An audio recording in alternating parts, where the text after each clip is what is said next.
Okay, hey everyone, welcome to our third live stream hosted by our academic advisors, our awesome academic advisors. My name is Meg Austin. I am also an academic advisor here in the Center for Advising Career and Student Success at CSU Monterey Bay. Thanks everyone for joining us today. Like I said, it's our third live stream in a series of live streams that we're hosting this week and also next week by some of our awesome advisors in our office. So if you want to leave, the point of these live streams are to answer your questions and to get answers in real time from our advisors. So there's a chat section to the right of your live stream YouTube video. If you want to post your questions there, that is awesome, and we'll make sure we get them all answered before the end of the live stream today. We'll be here for about 45 minutes. If you are watching this later on, that's totally fine. You can access these live streams the same way you get to them by going to them live by just through our website, and you can watch them later if you can't make the live streams actually live. And you can post your questions below the comments, in the comment section below the video. And we'll make sure we get them answered either in the comments or later on in a live stream. All right, we don't see any questions coming in yet. But I think I think that's all I had to say. So I'm going to hand it over to our three advisors here and let them talk a little bit about some topics while we wait for some questions to come pouring in. Thank you, Meg, and hi everyone. Welcome to our webinar. My name is Jessica Pinales, and I'm an academic advisor for computer science, communication design, psychology, undeclared, and math. I'm Karen Wallace. I'm an academic advisor for biology, marine science, and environmental studies. I'm Carrie Collins. I'm an academic advisor for the business administration major and sustainable hospitality management and social and behavioral sciences temporarily. We have a good mix today. Hopefully we get a lot of different majors coming on. So like Meg mentioned, we're here to answer any questions that you have, so feel free to throw them up there on the comments box.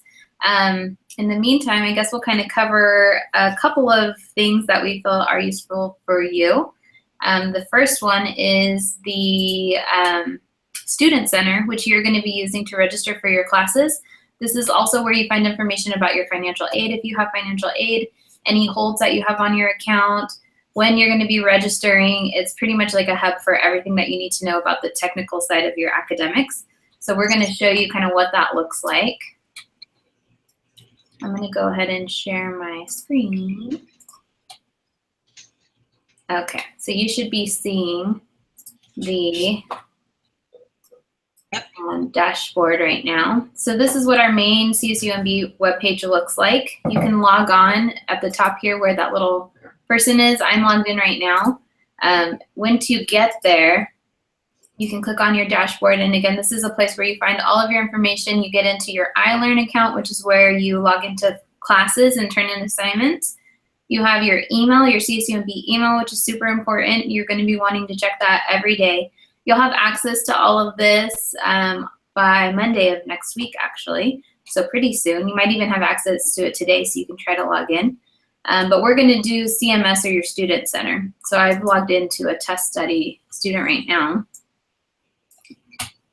Carrie, do you want to? Yeah, so once you click on that CMS link, it pops up in this.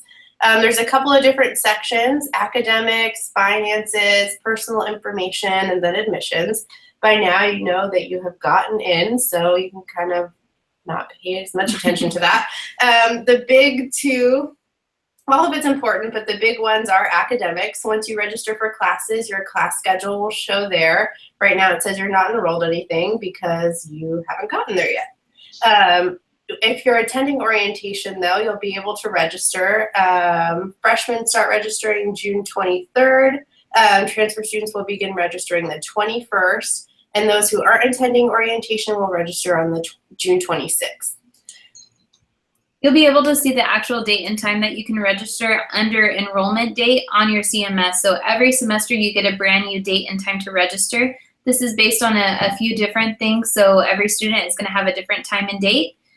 So you can take a look there. It usually pops up around the time that the schedule comes out for new classes. So you know exactly what time and date you can register so you can be ready to log in and get into your classes.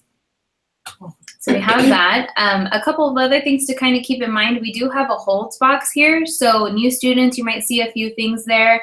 For freshmen, you might have, if you need remediation or things like that, your holds are going to be here. Anytime you have something in a holds box, you want to pay attention to it and you want to take care of it as soon as possible. These holds have a way of turning into blocks, so you can't register for your classes in time. So we have students every semester who have holds that they haven't looked into, and then they're not able to get into the classes that they need right away. So whenever something pops up in this box, make sure you're looking at it. It'll give you a link, just like there's links in these other boxes where you can click and get more details and see who you need to contact to get rid of that hold. And you can also ask your academic advisor if you have questions. There's also a to-do list, which might have a few items kind of pending for new students, so you want to take care of that as well. Just make sure you're really familiar with your student center and that you're keeping an eye on everything. New stuff comes up all the time, so you just want to make sure that you're checking that frequently. We have some questions coming in if you want to start answering some. Yeah, That's okay. Totally. Let me unshare my screen. Perfect. Okay. Okay, so we have another question from Chrissy Lofgren. I'm not sure who that is, but she's asking, can I meet with my advisor to make a learning plan? Definitely. So now that you all will be matriculated students after Monday of next week, we'll be able to see all your transfer credits, or we should be able to see your transfer credits. So you can come in. We're working over the summer. We don't recommend that you come in on the day of orientation because you have a lot going on. So any day other than orientation, you're welcome to make an appointment. You can call our main office to schedule that for now. You also will be able to do it online, and we'll be sending out videos and emails pretty quickly that'll show you how to make those appointments online. But for now, you can definitely call our office, schedule an appointment with your advisor, and we'll set you up with a learning plan. Awesome. All right, next question. As a transfer student, I don't need to take any more language courses, do I? It depends on your major. So, actually, there's a couple of things that it depends on. One, you first have to be in a language exempt major, which is computer science, sustainable hospitality, business. Math, there's some science majors that are on that list. It's actually on our website. If you go to the language proficiency in the catalog, you'll see the majors that are exempt. They have to be high unit. So if you transfer in for any of these majors, plus marine science, biology, or environmental science with more than 60 units, then you do not have to take additional language classes. You might need to take an additional C area class because everybody has to have 3 classes in the C area, and they need to be in different categories. So you can't do all of them in art. Right. Another way you might be exempt if maybe you took an AP class or test, actually I should say the test, when you were in high school. If you got a 4 or a 5 in a language other than English, you can possibly be exempt as well. So that's something that you want to check with your advisor. One thing we get with AP scores, especially for transfer students, is maybe you sent them into your community college, but you have to resend them into us for us to give you credit for that. So make sure if you haven't already done so that you turn in those AP scores so you can get credit for those GEs, or if you did do the language, you can also have that. Another way that you can get out of the language is some students have actually taken some language classes at their community college, and that might count for the equivalent. You just have to get to the intermediate level of a language. How you get there, it's kind of up to you. So we have a lot of different ways that you can kind of bypass the first and second semesters. Each student is going to have a different case. So if you have any questions about that, you're not quite sure where you stand with the language requirement, please feel free to reach out to your advisor, and we'll kind of give you a personal guideline for that. Great points, everybody. And we have some questions coming in too. We have a lot more. That's good. Okay. So, I also want to mention that I linked the information about language, like meeting the language requirement, under the YouTube video. So there's a lot of useful links in the notes section under the YouTube video, and the language information about completing the language requirement is in there too. So you can learn more about that there. All right, next question. How do I know who my advisor is? Great question. Well, by now you should have received an email from them. I think we all got our emails out either early this week or late last week. So check the email that you gave to CSUMB. Another way, though, is to look on our website, csumb.edu/advising, and there is a Meet the Staff link, and once you click it, it'll show all the advisors and what we advise for. Yeah. Perfect. Okay, so Kyle has a quick question. I'm gonna answer it quick because I just got a message from Louie. When does the enrollment date get posted on our CMS? And so end of the week is what Louie said. Yeah, Cool. End of the week. It should definitely be there soon. Great. Okay, next question from Marissa. Good morning. I'm a transfer student and I have more than 70 units. Do I have to transfer the first 70 units I took, or can we pick which ones are useful to transfer? No. So everything, all of your college credit transfers over and counts towards your GPA, but we cap you at 70 units that you're able to apply to the overall, the overall 120 that are required for graduation. So everything counts, everything's factored into your GPA, but only 70 of those units count towards the 120. Okay. Next question from Alexa. I had an email sent that I was required to participate in the Early Start program. However, I passed all my classes. Should I be worried about being placed on hold? What should I do?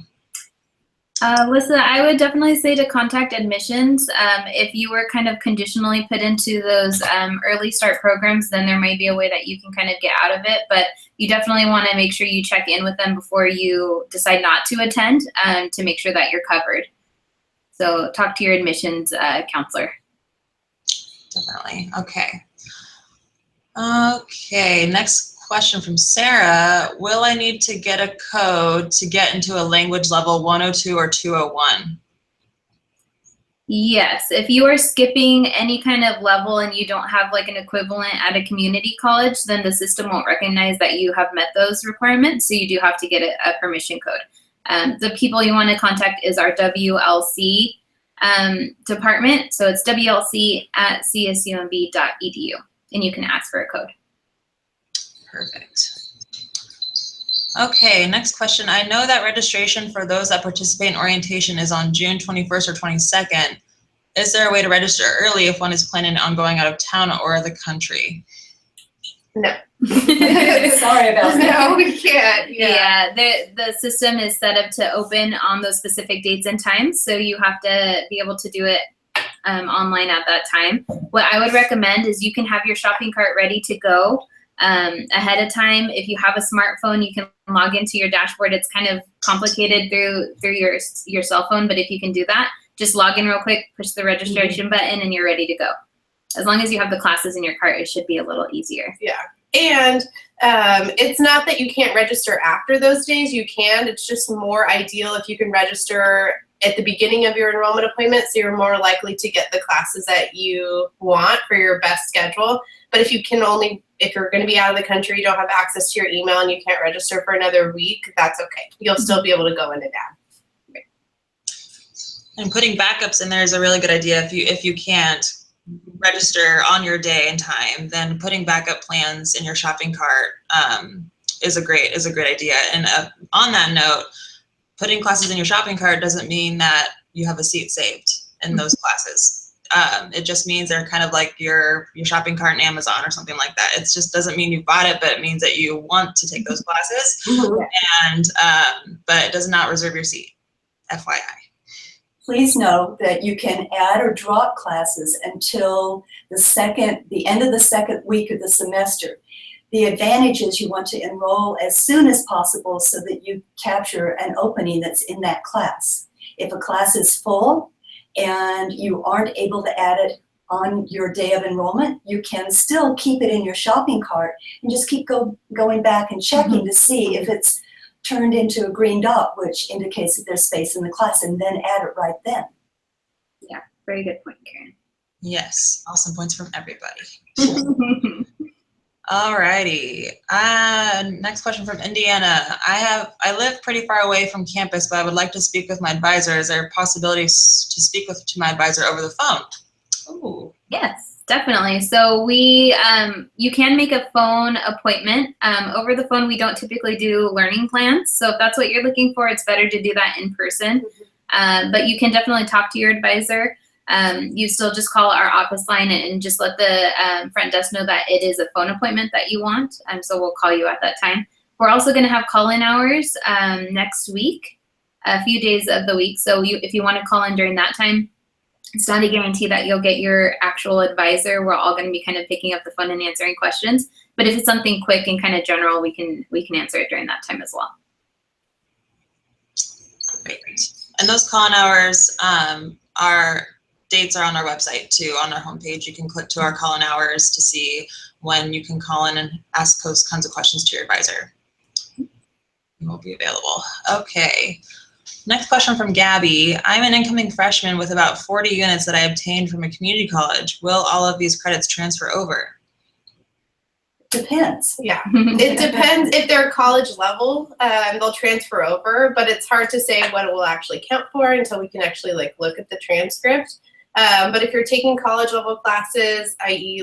non-remedial coursework, then it will count. But that actual GE area is hard to say. Sometimes we have students who transfer in things like personal training for the baseball team or welding, and we don't. So there are some classes that will not count towards your degree here at CSUMB. They are still important skills, and you still earn college credit for it, but we won't be able to count them towards the degree. Yeah, so just make sure that you submit your transcripts, your final transcripts, when you, as soon as you're done with all your classes, and then we'll upload them into our system and we'll be able to see what you get credit for. Boom. Okay, another question from Marissa. I am minoring in math and I'm planning on taking pre-calculus this summer. Will I be able to take calculus this fall?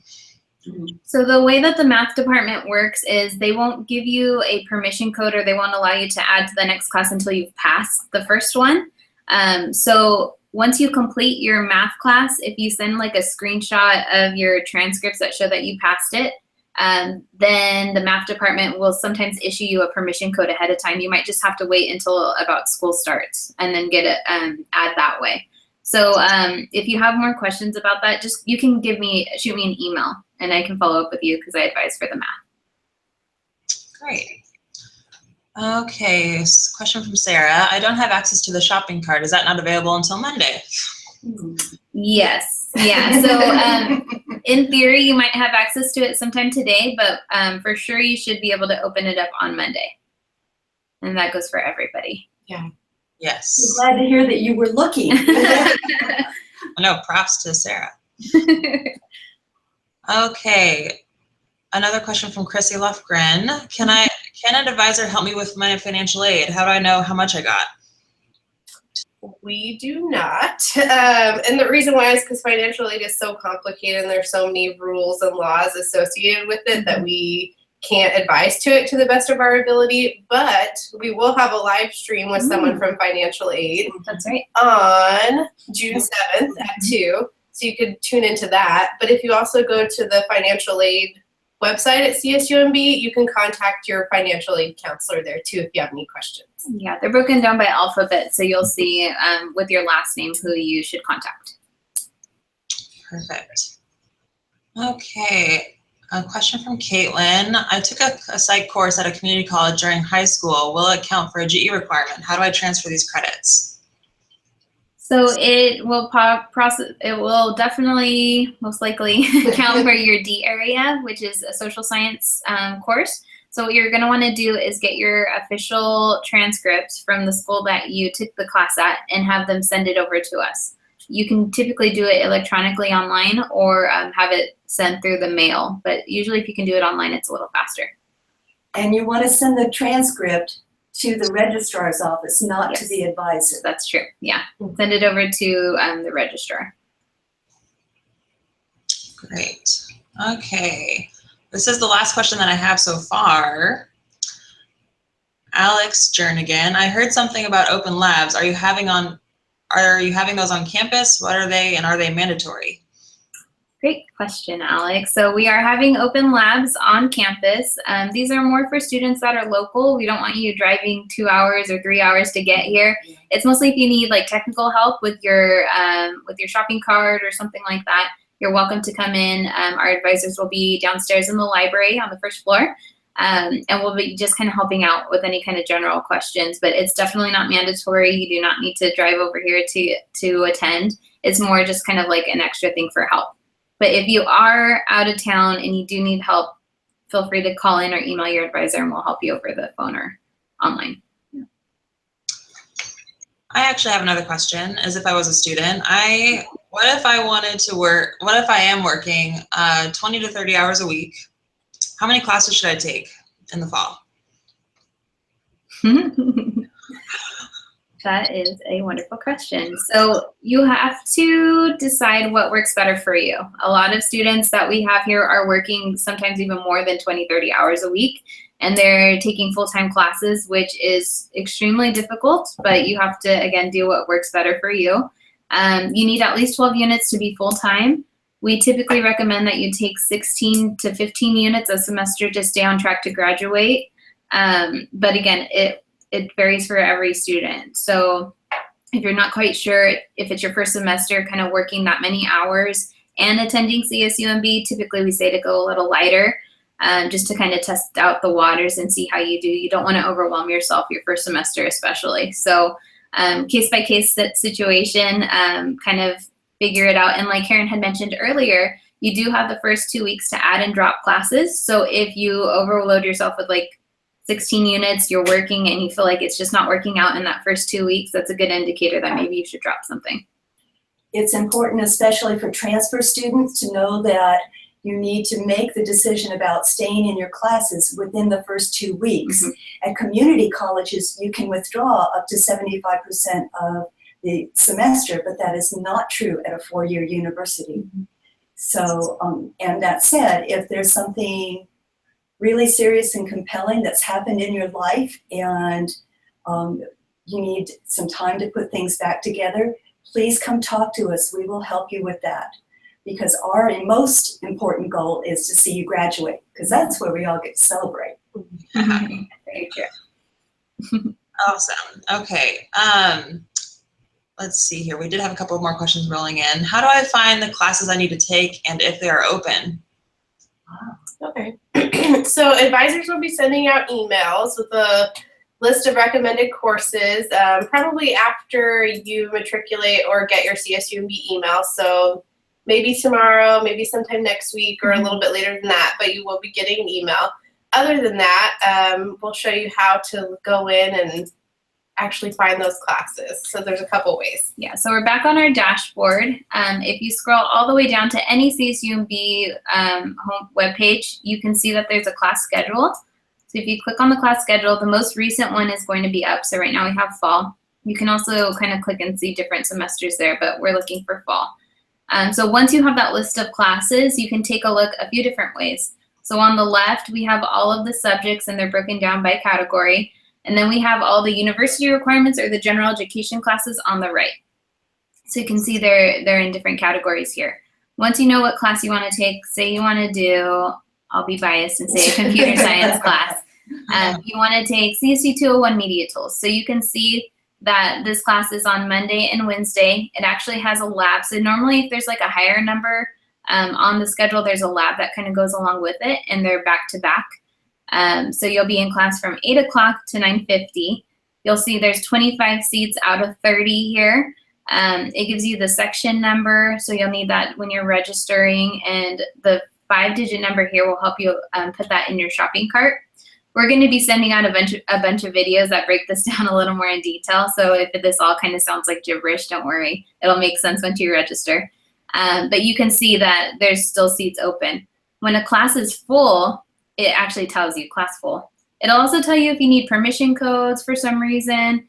On the schedule, it'll tell you if that class covers a GE requirement, a general education requirement, and you can see who your professor will be. So this is there's a lot of helpful information on the class schedule. You can also click on a class and get a course description. So if you're not quite sure what that class entails, you can see it. You'll see where it's located, and it'll actually give you a link. So if you're brand new to this campus, you've never been here before, you can click on the link and it'll show you on the map where that building is and where the class is. Love it. What if a class has a prerequisite? So prerequisites still need to be met. So usually what will happen is you'll need a permission number, as long as you have a course that's equivalent to the prereq. You would need a permission number. Permission numbers, how they're given out kind of varies by the actual class that you're taking. Some advisors have permission numbers for the subjects that they advise for. Some, the department handles it. So we'll take you to another website to show you how to figure out how to get your permission numbers. So on our academic advising page, we have a link that lists, or a kind of site that lists all of the different people that pass out permission codes. So if you go to Guides and Tools and Permission Codes, it'll tell you what are permission codes. How do you know if your class needs it? There's a video that you can look at. How do you get them? And these are all the contact information. So you'll see, like, for business, you can contact Carrie or Jennifer, one of our other advisors. Scroll down, you'll see it just gives you the email address, but once you put this email address into your Google Gmail account, it'll show you the name of the person so you can actually address them. And make sure you do that because that's the proper polite thing to do. But yeah, so just contact the people on the list and they'll be able to give you codes. Some of these have NA, that means that there's no codes, you shouldn't be taking those classes, so don't worry about that. But if you have any questions or you're not quite sure who to contact or the person isn't responding, just follow up with your advisor. A permission code is used to tell the computer database that we know, your advisor knows, that you've completed the prerequisite, but that information is not yet loaded into the database system. So that's how it's going to work. If you have an AP test of Calculus AB, for instance, and you have a score of 3 or 4 or 5, then you're ready for Calculus 2. And that's how we can get you into that next class. Yeah, ideally our system should pick up if you've done a prereq, but that's not always the case. So if you feel like you've met a prereq and it's still saying that you haven't, contact your advisor right away and we'll see what we can do to help you with that. Yeah. Awesome. Okay. Next question. I'm a business major. Can I add a minor in biology? So it depends on what your academic goals are. Usually adding a minor will tack on more time, the amount of time that you're here. So if you're comfortable with that, I know the bio minor itself has lots of classes associated with it and they need to be taken in a certain order, and business is the same way. So it just depends on the time commitment, if you're willing to commit to that. And also if you can get the bio minor and the business major done within 144 units, because we have a policy that says that all of your coursework, degree coursework, needs to be done within that unit maximum. Yeah. Sir. If you're interested in doing something like that, typically you want to talk to your major advisor first to see how much space you might have in your schedule, and then you'll talk to the minor advisor to see kind of what you need and when you should be taking those classes. If it's feasible and if you can fit it in, then you can kind of merge those two together. Amazing. Okay. Next question. When do we get access to the schedule planner? Oh, Kyle, that should be by Monday at the latest. You should have access to your schedule planner, your CMS Student Center, everything in your dashboard, email. You'll get access to your CSUMB email. So on top of all that, schedule planner, yes, by Monday. You will be able to play around with that. So good question. I'm glad you're asking about schedule planner. Yeah, and I'd say by the end of Monday, if you still don't have access, maybe reach out to your advisor and we'll follow up. But you should be good by Monday. Definitely. Okay. Next and final question I have on my list here. What year do students typically start getting involved in internships and other activities? Question. Well, so for business, we have an internship class that students can take in their junior or senior year. But for other majors, it might vary. And it also kind of depends if you're really wanting to get college credit for it or not. Because technically you can do an internship right now as a freshman, as a sophomore, whenever. Yeah, I think it's never too early to start thinking about internships. What I normally tell my students is you want to have a couple of your higher level classes under your belt, so you have that kind of mastery of the program that you're in, especially if it's related. So if you're in computer science, you don't want to jump into an internship if you haven't taken advanced programming classes. But it just depends on the kind of internship. If it's something a little more low key, or if you feel like you have some kind of background in that, maybe you can jump in earlier. It's never too late to it's never too soon to kind of start looking into that. We have an awesome career staff here. So if you want to meet with one of them, they can talk to you about preparing for internships, what to kind of get ready for, what to look for in your internship possibilities, and where to find them. And that might give you a kind of a good place of where to start. And the biology and marine science programs have been offering some pretty interesting classes for freshmen. So take a look at Bio 195 or MSCI 195. It will give you a chance to find out a whole lot more about career possibilities and postgraduate work and stuff that we're doing right now. Yeah. Which brings up clubs. We've got some really awesome clubs. So I think Caitlin was actually a marine science major, if I remember correctly. Oh yeah. Oh, cool. So there you go, Caitlin. Yeah. Take a look at the clubs and follow up with those class options. Because there's a marine science club, isn't there, Karen? Yes, there is, and they're doing stuff almost every weekend. I know, they're always doing fun stuff, so definitely look into that club too. And yeah, everything else that the advisor said, really great. Okay, I'd actually have a couple of new questions come in. Cool. Can I change my major? Yes. It depends. Again, we're going to say that for every situation because it's always based on the student. So like Carrie had mentioned earlier, we have a new policy in place where you need to have your degree done within 144 units. So if you've gone through a program and you're pretty set up and you're almost ready to graduate and then you decide to switch and you're at like a high unit number of units, that might be pretty challenging to do that. Ultimately, you know, it's your education and it's your journey, so you have to kind of figure out what works better for you. But the sooner you kind of make that decision, the better.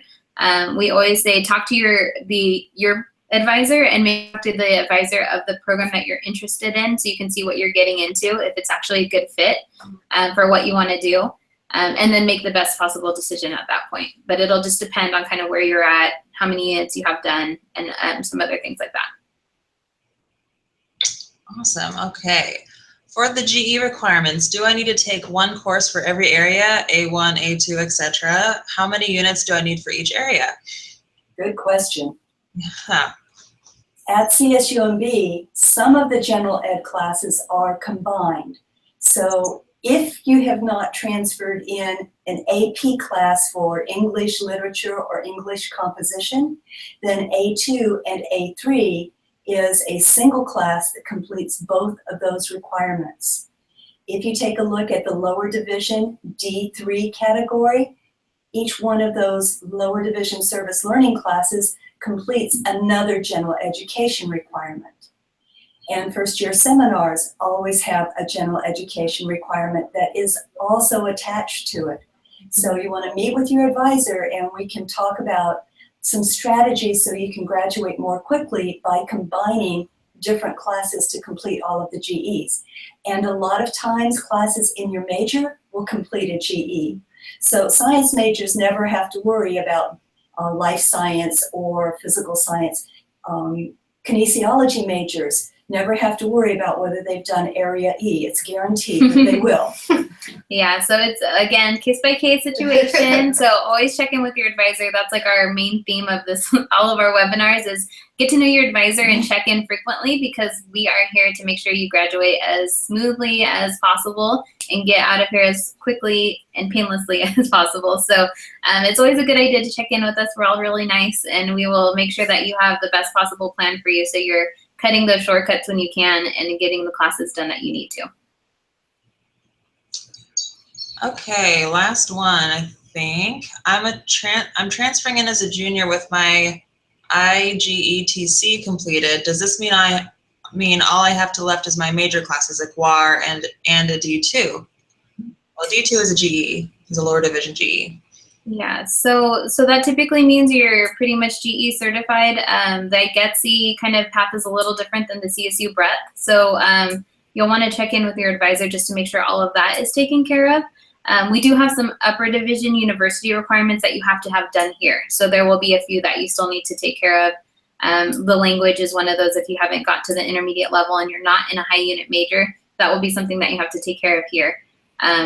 Or, you know, in another way, because there's lots of ways to get that done. So you'll be able to see kind of your progress on your academic requirements page, which we haven't really talked about yet, but we'll be sending out videos again so you can kind of see what that is.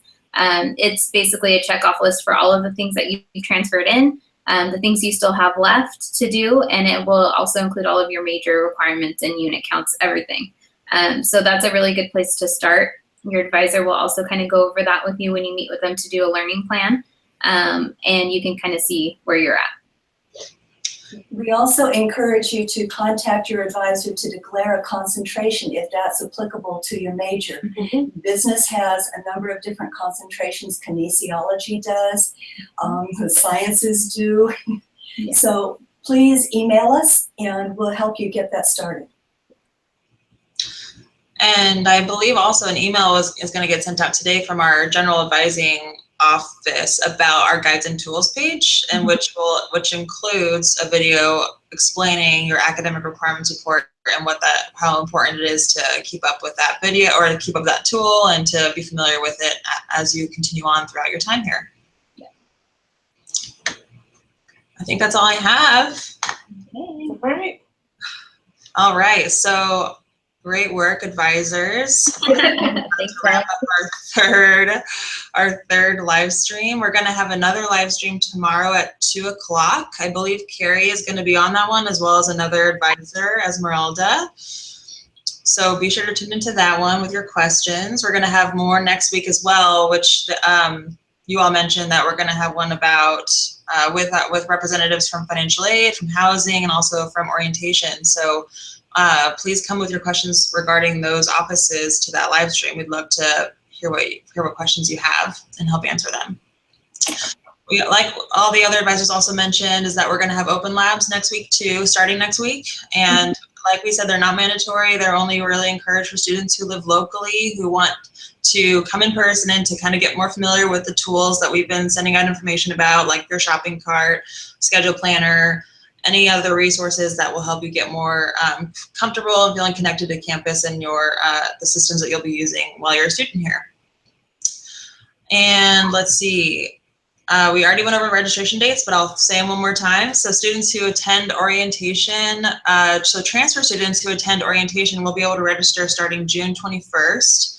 New freshman students who attend orientation will be able to start registering Friday, June 23rd. And then anyone who does not attend orientation will be able to start registering on Monday, June 26th. Okay. And check your emails. I think we mentioned that a couple times. We're starting to send emails to your personal email address, the email that you used to apply, but as of June 5th, we're just going to be sending emails to your CSUMB account. So make sure you're checking that one regularly. All official communication from campus, not just from us, but anywhere on campus, you're going to get to your CSUMB email account, and you'll have access to that on June 5th. And if you don't, like we all mentioned, feel free to contact us and let us know if you can't access your dashboard or email or anything like that, and we'll see what we can do to help. Thank you, everyone, for submitting your awesome questions and to attending our live streams. Oh, let's see here. Oh, Caitlin asked can you repeat call-in hours? So when the call-in hours are. They start next week, Caitlin, on Monday at 9 a.m., 9 to 12, and then also on Tuesday, 1 to 4:30. And you can call our advising office 831-582-3937 to get to those call-in hours. Thank you, lovely advisors. Thank you. And we hope everyone has a good day. Bye. Bye. Bye.